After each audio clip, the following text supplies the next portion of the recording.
Guys, কেমন আছো? আসলে তোমরা খুব ভালো আছো। এই ভীষণ গরমের মধ্যে একটা ঠান্ডা রেসিপি মানে হচ্ছে কালো জামের জুস।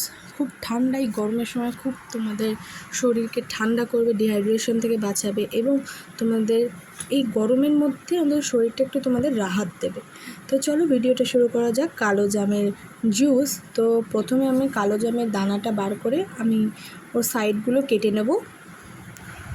তো প্রথমে আমি দেখো কালো জামের এইগুলো আমি বার করে নেব, মানে দানাটা বাদ দিয়ে আমি ওর সাইডের অংশগুলো বার করে নেব।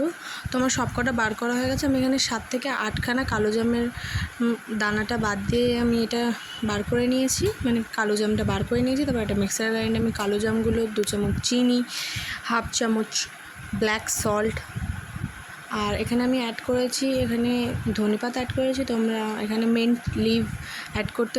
তো ভালো করে আমি এটাকে একদম স্মুথ পেস্ট বানিয়ে নিয়েছি। তো এবার আমি এটাকে গ্লাসে সার্ভ করব। তো আমি গ্লাসে 2 থেকে 3টে আইস কিউব অ্যাড করেছি।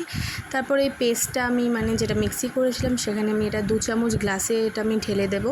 ঢেলে দেওয়ার পর আমি পরিমাণ মতন জল দিয়ে দেবো। ভালো করে একটু নেড়ে নেবো আমি।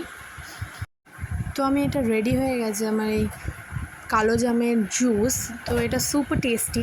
তো এটা এই গরমের সময়, যা গরম পড়েছে, এই গরমের সময় তোমাদের শরীরকে অনেক ঠান্ডা করবে, অনেকটা এনার্জি দেবে। এবং ভিডিওটা ভালো লাগলে লাইক শেয়ার সাবস্ক্রাইব করে দিও। আর এই ভিডিওটা তোমরা বাড়িতে বানিয়ে আমাকে কমেন্টে জানাবে যে কেমন লেগেছে। আশা করি তোমাদের ভিডিওটা ভালো লেগেছে। আজকে যেন টাটা।